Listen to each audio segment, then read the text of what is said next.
بسم الله الرحمن الرحيم. قل أعوذ برب الناس،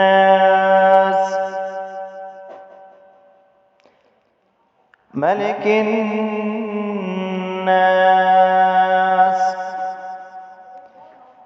إله الناس،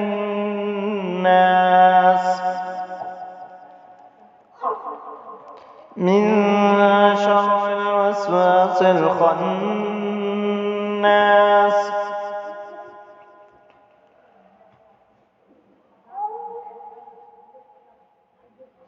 الذي يوسوس في صدور الناس